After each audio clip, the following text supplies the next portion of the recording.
Good evening, everyone, and welcome to another episode of Triple Threat Comics YouTube channel. I'm your host, Steve Miller. Today, I'm welcoming back one of my favorite guests.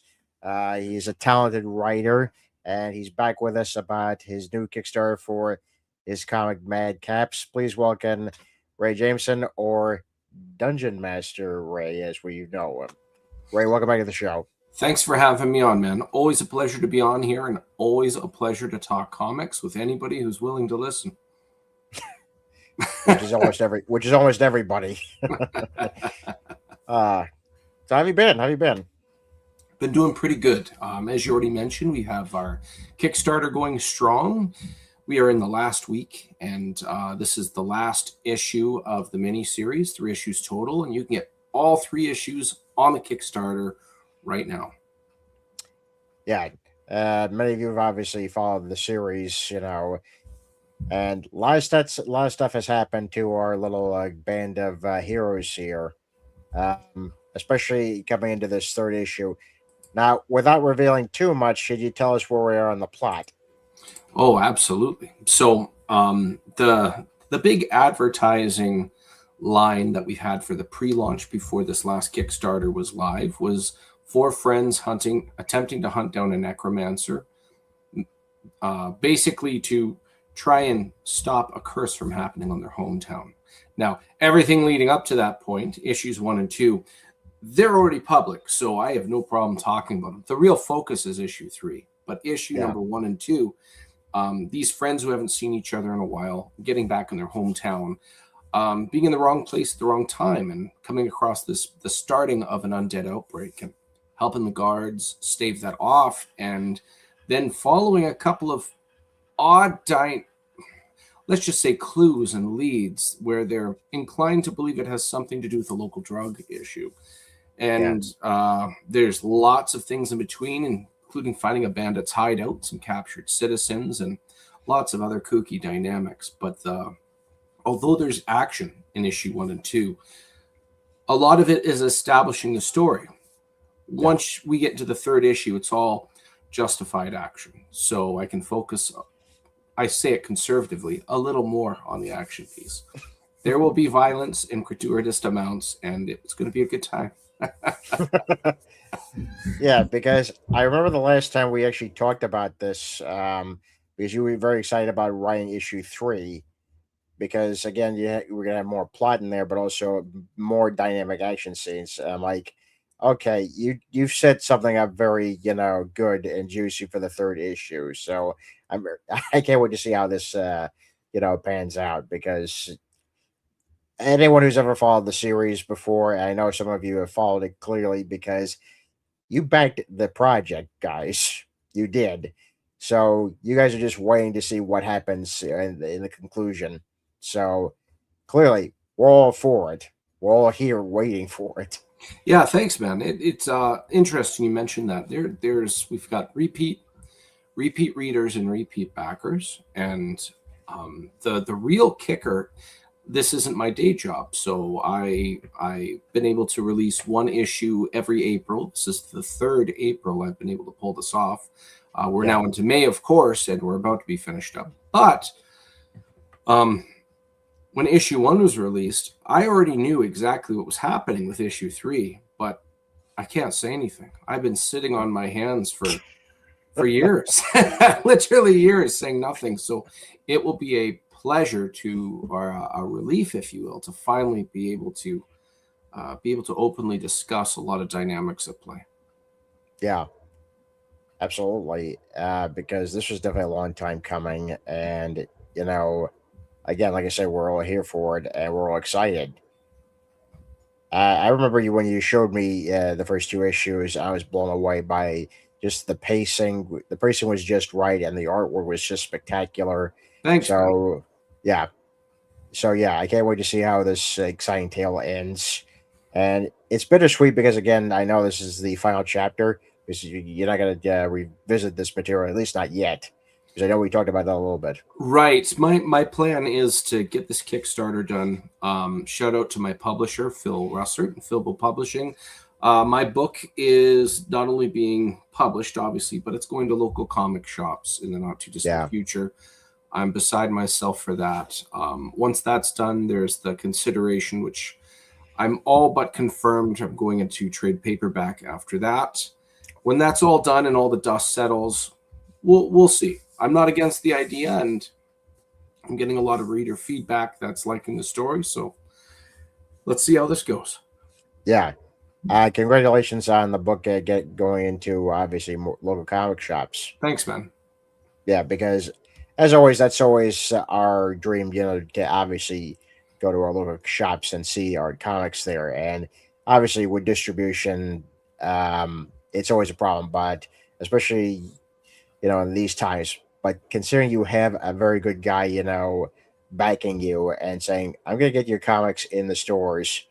So don't worry about it. That's a guarantee. That's always nice to hear. And Phil is a good guy. It's just interesting because the real dynamic. I've made this joke on other podcasts. I could tell you how good my stuff is for days. It's kind of cheap. It really goes by the mouths of others who will put their approval on it. I've made this joke before as well. I have a coworker. He makes the joke of, "I'm a big deal, and if you don't believe me, ask me, and I'll tell you." And it would just be so. It's one thing for me to be proud in what has become of this, but it's another thing for, like I said before, repeat readers, repeat backers, a publisher that's willing to put their brand on it and put it out into the wild. It's just flattering. It's really, really awesome, from all of the people that are supporting the story to all of the talent that has bought in and put their metaphorical fingerprints all over this project. People who I grew up looking at their products, and it's just a really, it's been a very positive experience being in this community. Yeah, it has, especially when you have so many people that's clearly likes you, clearly likes your work, and wants you to succeed. Also, yours truly, I want you to succeed as Thanks, well. man. Yeah, not a problem. Okay, so we got 5 days to go on the Kickstarter. Yes. Now you've already been pledged. You've gone past obviously your target Yes. pledge. I am just looking up. I haven't looked at my Kickstarter in the last 5 minutes. So we have 5 days to go. We are 5 times funded. If we hit 6 times funded, Victor Medina, he's got a little teaser. He's going to show it off. And probably by Wednesday, I think.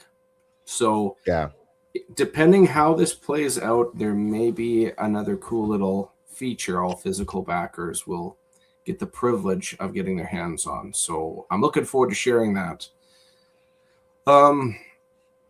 Compared to issue 3, like I said, issue 3 has been torture not being able to talk about the story in its entirety. But Yeah. This little stretch goal, if I can tolerate issue 3 for 2 years, I can tolerate the stretch goal for at least another couple of days. Oh, it's a very interesting tidbit there. Yes, Oh, there's some art. there must be. Yeah, There's some art. There's a lot more to be seen here. I know. I know it's killing you not to say it, but again, I respect it. I respect you want to wait a couple of days if we actually hit that goal. So Yeah, let's make sure let's make sure we hit it, guys. I'm looking at it right now. Yes, Fantastic. sir. Fantastic. Well, why don't we show them the Kickstarter then? Let's do it. Why don't you play that Okay. trailer? Unfortunately, folks, you're not gonna be able to hear the volume because I'm the only one to hear it. I don't know why that is, but Oh, you if know you what? actually, It's yeah, funny, if I do it, I got the same problem. We're twins there. I've always had other people play just for that reason. yeah. You and So I have the here's, same whatever problem that is. That's interesting. yeah, it must have to do with the site. I don't know why.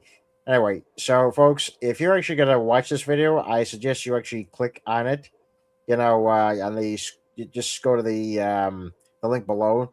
But we're still gonna play it. But it's better that you actually hear it. So Yes, absolutely. why don't you guys go ahead and go to Kickstarter, go to that link, type in MADCAPS issue 3 and play the video on your own end. So let's just do it.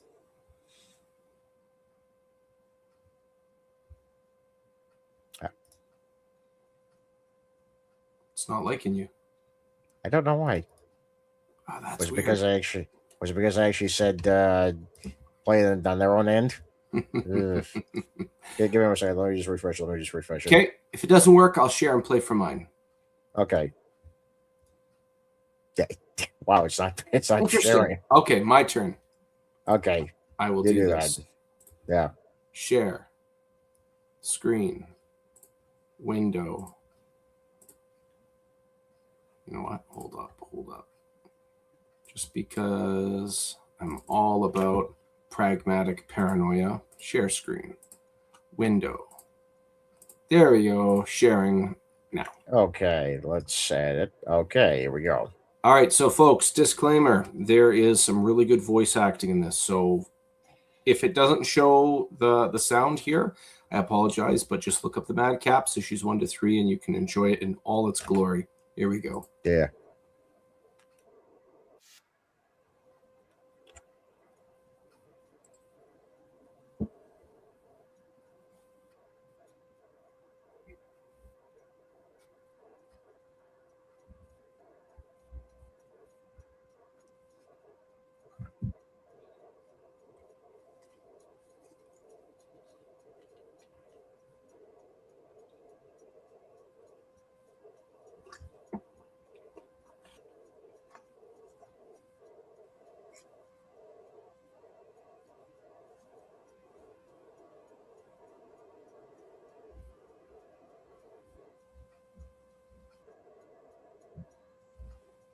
Wow.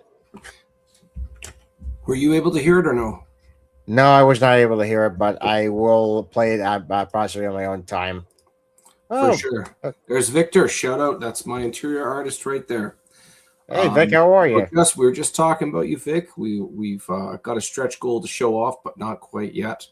Probably Wednesday. There's a lot of awesome to be had and a short time to talk about it, but there's still a little bit of time to wait. So I'm very excited. This has been a very positive experience overall with all 3 Kickstarters. I've already broken my personal best in regards to raising funds and just waiting for this is like the last little bit. Sometimes some people wait to the last minute, so I'll just curious to see what happens there. But overall, we've got a really, really cool complete trilogy. A really, really cool tier. This image behind me here, which is drawn by Rod Ramos Rodolfo, we have a special edition trilogy where you can get all 3 issues with brand new covers. And when you combine them, it makes this cover behind me, or this picture. This is a depiction of the final act of issue 3. So it gives you a little bit of tidbit. For example, on this side, you can see, this is almost the entire picture. You can see a little bit of the staff of the main antagonist. And you can see on this side, you can see a lovely creature. There we go. Creature's leg. If you go back to the Kickstarter, let me show you. Scroll down. You can see that here in all its entirety. There's bios of the characters. If you want, there it is. There. Nice. So we've got a special tier, so you can combine those, hang them on your wall. Makes a really it's well put together. Rob Ramos Rodolfo and Dan Kemp on the colors. Underneath that is Victor's handiwork there. So this is the main protagonist cover. This cover, I found out about this image after the second issue's campaign was finished. Apparently this was the warm-up for him to draw the interiors of issue 2. So I said, we need to use this, and I bought it off of him. And a couple of color corrections later, here you have it. Victor, I feel Victor is very underrated, and it's only a matter of time before I'm going to have to be fighting with more people to get his services on the regular. But I'm a big fan of what he put together here. I really like how it shows the scales. It kind of shows their personalities a bit. there's a lot going on with this image. If you scroll down to the next one, we have the main antagonists cover. Issue 1 and 2, we haven't seen anything about the main antagonist yet. So this is an elven necromancer. Not too much more is known. Elven necromancer, I kind of consider that a walking contradiction, because elves are all about the wild and life, and necromancers are about unlife and controlling marionettes, essentially, of empty bodies. And this was drawn by Harv Salteras. He drew the first year of Dan Ketch as the Ghost Rider in the early 90s. So that all the interiors and covers of that series, that first year is all Harv Salteras, and then colored by Dan Kemp. So we have this really, really cool combination of talent. It's a beautiful work of art that goes without saying.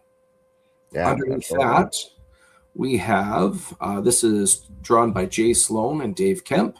They also did a combo for me in for issue 2. This is Sarlacc, the Holy Wild Dwarf of the Woods. Gotta get my yawn on, apparently. But Sarlacc is very convicted. He moved to Ivywood to do right by those less fortunate than him. His devotion to something only known as the divine gives him some, we'll call them benefits. One of them is that holy ward around him, which kind of repels unholy things. You could see the skeletons to the left of them trying to take a bite out of this barrier.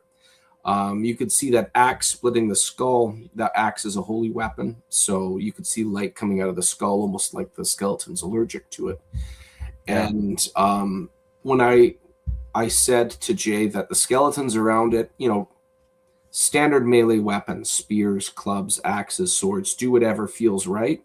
But I want it to feel like a non-comedy version of Army of Darkness, when the skeleton somewhere between that and the final fight in Jason and the Argonauts, when those stop motion skeletons that come out of the ground. Anybody who's never seen that, look it up on YouTube. For its time, it's nothing. It was great. It's beautiful. That's a very dying trade, I would say, even with what we can offer with AI and CGI and stuff. That stop motion is just beautiful. Anyways, you can really see that flavor on the skeletons. Dave Kemp coloring it. Those two just really knocked it out of the park. Underneath that, I believe, is one of Madrakis. Madrakis is a fan favorite. Madrakis being over 6.5 feet in height, over 350 pounds in body weight. He's a very imposing individual.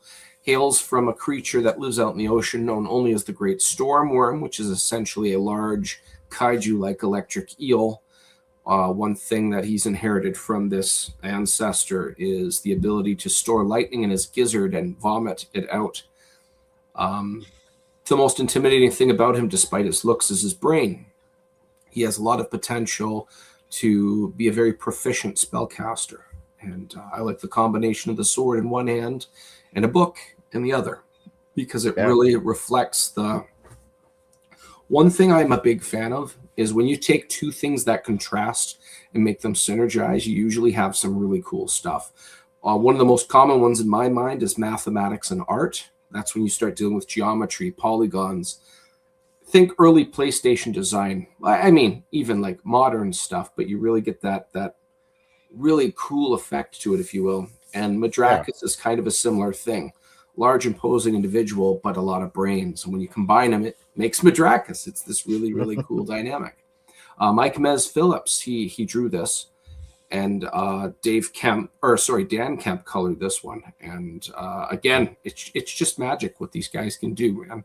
I'm just so happy that I've been able to facilitate getting these talents to cross paths. It's a good time, anytime for me. Underneath that, I believe this is an homage to Final Fantasy. Anybody's played Final Fantasy for the NES, you may recognize why they're positioned in those ways. That is the standard battle format. Jenna Stark, who did an exceptional job. One of my favorite things that Jenna did was, I like her style when she works in the painterly style. Yeah. And I told her, if you're not feeling a certain thing, don't feel so rigid to fit it into making it look like the NES. So she has the layout, of course, but I said, make it your own. I know that if I say Final Fantasy and show somebody this, everybody's just going to look at it and be like, yep, that's Final Fantasy. And the end product, even the first boss you fight in Final Fantasy, which is Garland, you fight him a bunch of times, eventually him as Chaos and stuff. But the very first time you fight him, I made the main antagonist here in the same position that Garland is the first time you fight him, just to give it that feel. And she did an exceptional job with this. I'm super happy. You should be. And I got to tell you this. When you do the trade paperback, I wouldn't mind seeing this as the cover. You know what? I'm not against that idea, to be honest. That's a really good idea, man. I like that a lot. Yeah, because it's like a storybook, you know. Yes. Yeah. It has the look about it, and if you open it up, and obviously you're not going to see Once Upon a Time, you're not going to see that, but it has that feel to it. Yeah, it definitely does. Think about it. I'm not going to force you, but just think about it. I have some thoughts. I have many thoughts here, and they're all good. But I don't like making disappointments, so I'll hold them unless they come to fruition. Yeah. This is great. Okay, so underneath that, so this is Fish Lee's. This is little Dunanini. Dunanini is under 4 feet in height. His father is a dwarf. His mother is a gnome.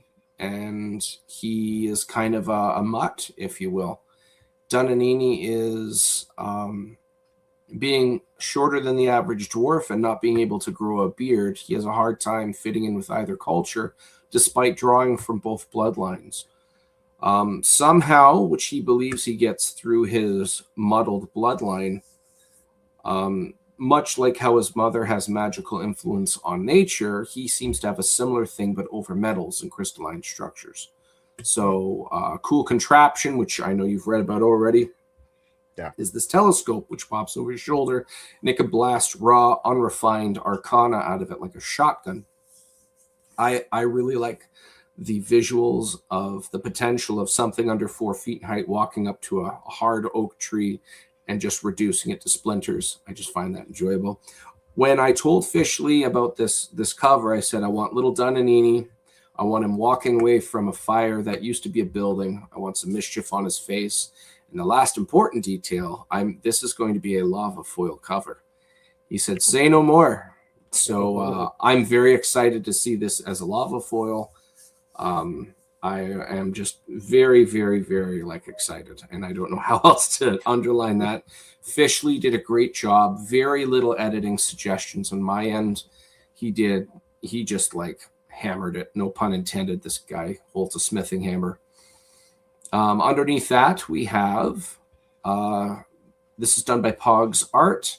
That's his alias on both Facebook and Instagram. Both of those profiles he has, each one has over 175,000 followers. And Dave Kemp colored this up. But the coolest thing about this one, and don't get me wrong, this isn't to downplay who drew it or who colored it, but everything white on this cover is going to be glow in the dark. And that's going to really pop. That's just like the metal foil. I'm very excited to get my hands on that sucker. Fantastic. Yes, sir. Love it. Love it. We have 3 samples of interior pages. This was a challenge. So this is page 1. Because there's so much going on and a lot of it is very heavily intertwined, it was hard not to show off something that was too much into spoiler territory. And furthermore, I actually took the dialogue out because even then I was having a hard time. So I had to take the dialogue out, which made my life a little easier. So at the end of issue 2, they acquire this book, and MADCAPS is able to decipher some information from it. This is where they find out, okay, all of this has something to do with a curse that's going to happen on Ivywood as soon as the sun comes up. We don't even have enough time to ask for backup. And most individuals, if you're with your friends you will live up to how your friends view you. You don't ever want to tarnish your image in front of your friend. Even though friends are very forgiving, you have to live up to their expectations of you. So these 4 individuals, they're the closest to fix a problem. They can't even go and get assistance or call and get some authorities to fix the problem. Let's see if we can pull off a win here. Despite it being, these guys have exerted themselves over the night in 2 different scenarios. Pardon my printer, it's rolling there. And they're pretty much into hour 24 of staying awake. So all of them are not in their best condition. It really boils down to, do they have enough in them to pull off a win here? So page 1 just shows them look at the book. Page 2, a lot of people were asking about MX. Chaz goes 3-eyed albino raven. And this page I chose to put in there just to show that, don't worry, MX is in here, and not just a little bit. You'll be seeing a lot of MX. That's going to be a good time. And then underneath that, I didn't want to just show static conversation, for lack of better wording. So this is the least amount of spoilers I could show that had any type of action in it. I want to show more, and believe me, you will get your money's worth. But at least this shows some serious promise, and believe me, it's going to get real. It's gonna pick up. It's going to be a good time. The payoff is coming, folks. Yes, it is. Oh man, the artwork just looks stunning, and it looks but again, fantastic, stunning. Same word, obviously means the same thing, but still, I'm blown away. I'm I hear you. Blown away. I'm a fan of synonyms. Don't you worry. So underneath are all the tiers, and we don't have to like go through each one, because a lot of them are like the PDF, for example, or that one is $3 more. You can get all the cover art on the PDF as well. Here's all the covers that we just talked about. Obviously, the metal foil and the glow in the dark are going to cost more.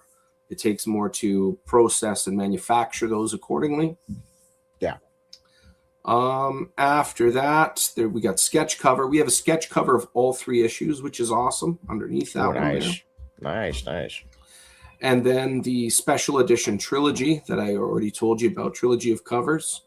There it is there, broken down. We can get a copy of issue 1. You could get a copy. Everybody watching is going to start yawning like idiots now. You get a copy of issue 1. You get a copy of issue 1 and 2. 1, 2, and 3, PDF catch-up. Now, that one right there at the bottom, as you can see, that's what we're calling the Jenna Stark collection. She is the only person that has made a variant cover of all 3 issues. So, that middle issue during the second campaign, that stained glass one, was originally metal foil, but that is campaign 2 specific. This one is not metal foil. It is those 3 combined, just to make the price more honest, I guess is a better way to put it. Honest, agreeable, more compelling if people wanted to buy that. If you want to get those 2 variant covers, this would be the only way to get your hands on them, because we don't have every variant cover from issue 1 and 2. They're done and over with. They're past us. But this would be your last chance to get that Dunanini cover and that stained glass Sarlacc cover. Despite it not being metal foil, you will still be able to grab it. The one underneath that, that's just the catch-up tier, as I was telling you about. You can get all 3 of the main cover. Underneath that, if you want more than 1 cover, you can pick 3 of the ones shown there. For obvious reasons, the lava foil and the glow in the dark are not available in this combination because they cost more. Underneath that, anybody who likes tabletop RPG, we've adapted all 4 characters as level 5 characters for 5th edition D&D. So you can actually just take the sheet and play out the character if you're enjoying what you're reading. And furthermore, anybody who likes playing or is interested in playing D&D and they never have, this is Michael Towson. I've played alongside him a handful of times. He's good company. Anybody that knows the kids show from roughly 15 years back called Talking Tom and Friends, he was Talking Tom, the raccoon, and he is also voiced for Disney and William Shatner, and he has a cool variety in his resume. He's going to be a dungeon master for a one shot. If you've never played before, this guy will get you up to snuff and having a good time within 10 minutes.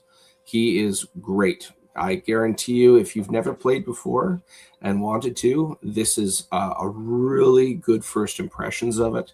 And any money for this tier, it goes towards his services. I don't make any money off this tier. So if you want to go into it, I just wanted to give people that chance to play. I think he's a really good first impressions as a dungeon master. Wow.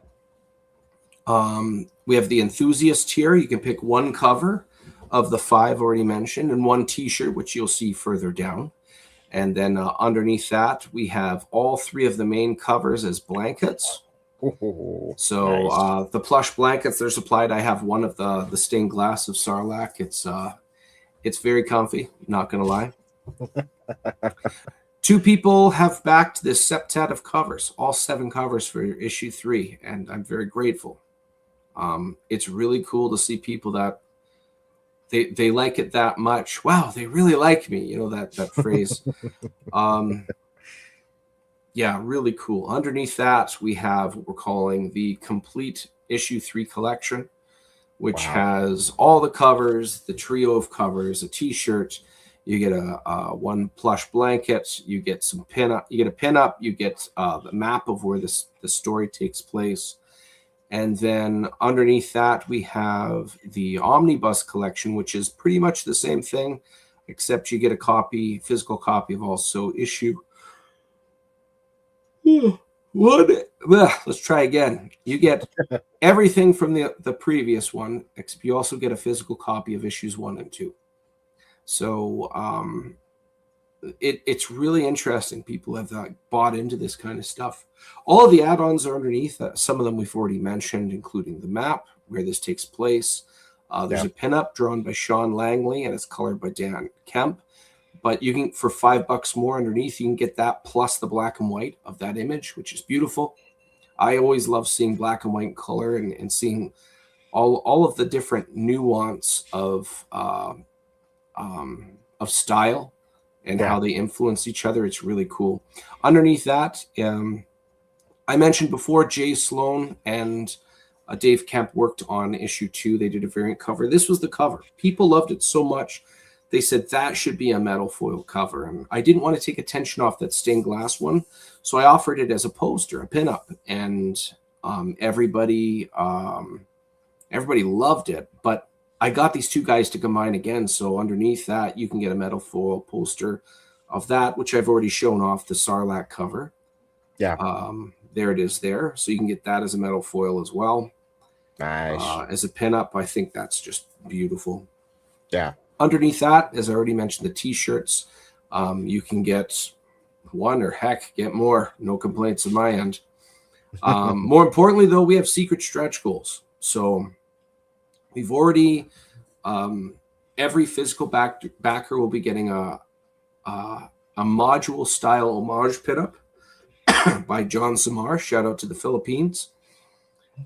If anybody wants to see what that looks like, they can look up on the updates. I have it on there. But if we hit $3,000, we've got another stretch goal coming up, and it's going to be awesome. I guarantee you, this is something that any collector, when they see what's being offered, they'll be like, yeah, that's really cool.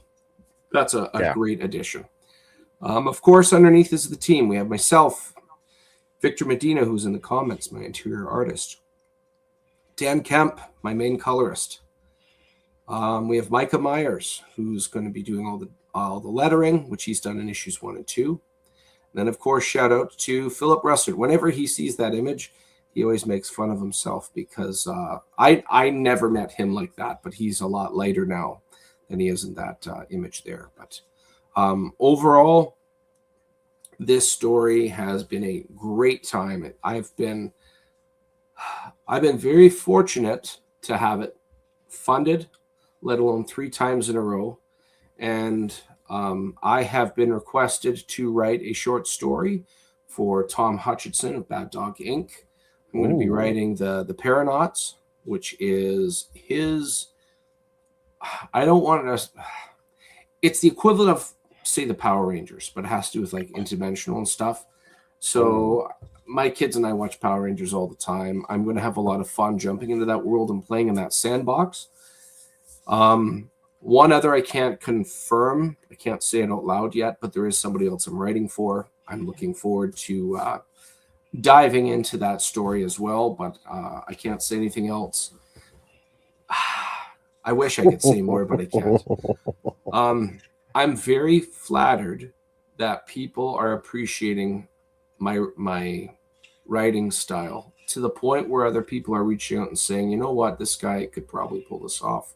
Would you like to do this? Sure. Let's see what I got, you know. So overall, super positive. But more importantly, anybody listening, we got 5 days to go. And in these 5 days, we've got a lot of cool stuff to show off. But we can't hit that unless we get that stretch goal. Excuse me. So I should have muted my mic there. I usually do. But regardless, you should go check out that video. It'll give you everything leading up to the start of issue 3. And if anybody has friends that they don't get to see as much as they used to, then this story is for you. This story is an homage to that level of camaraderie. And it's just told with the theme of fantasy through the medium of a comic book.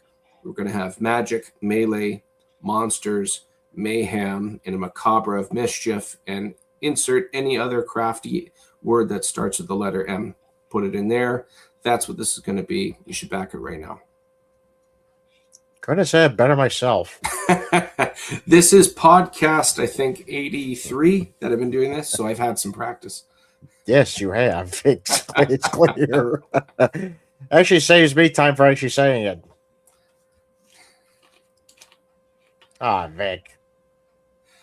I don't have friends that love this book. Vic, I'm not sure if that's true. All right, but if you want friends, you got 2 right here. Well, got, from what he's told me, apparently he's got a good woman and a good kid, and other family in there too. So, when you're lucky enough to have family that look up to you and think highly of you, man, that's pretty powerful. Friends pale to that. That's why you don't get to see friends as much when you're older, because it's cool to have time with them, but life gets in the way, and other priorities, understandably, they take over, and family is one of them. But I know Vic has a lot more than just friends. He's got family too, so that's pretty awesome. Here. Okay, folks, I'm not gonna repeat too much what Ray said, but just go to the link below. Back this today. I mean, come on. What are you waiting for? Do it now. Right now. Right now. Do it right now. No. But yeah, this is fantastic. The link is obviously down below. And we got 5 days to go. So let's make them count. Right on, man. Well, I really appreciate all these kind words. It's always a good time. Now, one thing I do want to say, this is very, very important. On my Facebook page, you can find me as DM Ray. If you look on there, I do reviews of books. In the next month, we're going to be seeing something on Cold Cutter, which is Ian's book. I've got some other one. The only reason it's taking so long is I've got other ones that I'm just finishing up here. Either today or tomorrow, I'll be releasing another review, but stay tuned for, I'm going to be reviewing Cold Cutter. It's going to be a good time. It's Codename Hunter, by the way. I'm sorry? It's Codename Hunter. The title is Codename you know what? Hunter. I'm confusing you with somebody else's. I apologize. It's all right. No. Codename Hunter. I apologize. No, legit. Check it out. I am going to be reviewing it. It's going to be a good time. We had quite a few reviews lately. Just recently, I reviewed something by Matthew Schofield called Steamroller Man. Matthew Schofield, he edits Simpsons episodes, and he's been doing it for a very long time. So it's interesting to see his own little thing, and little old me had the privilege of reviewing it. He's got one coming out. But we've got some cool stuff, including Ian's work, and you guys should stay tuned and check it out when it comes out. Yeah.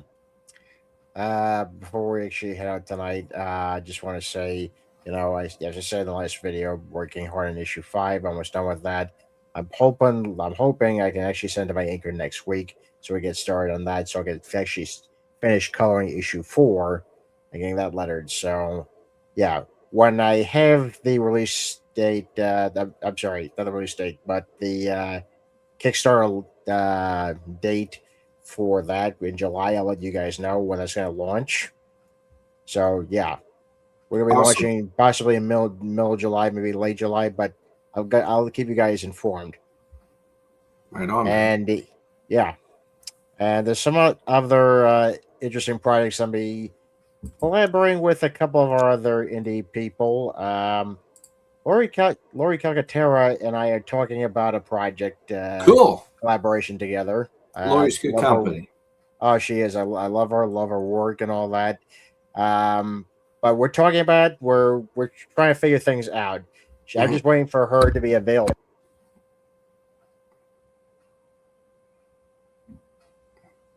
You're on mute there. There you go.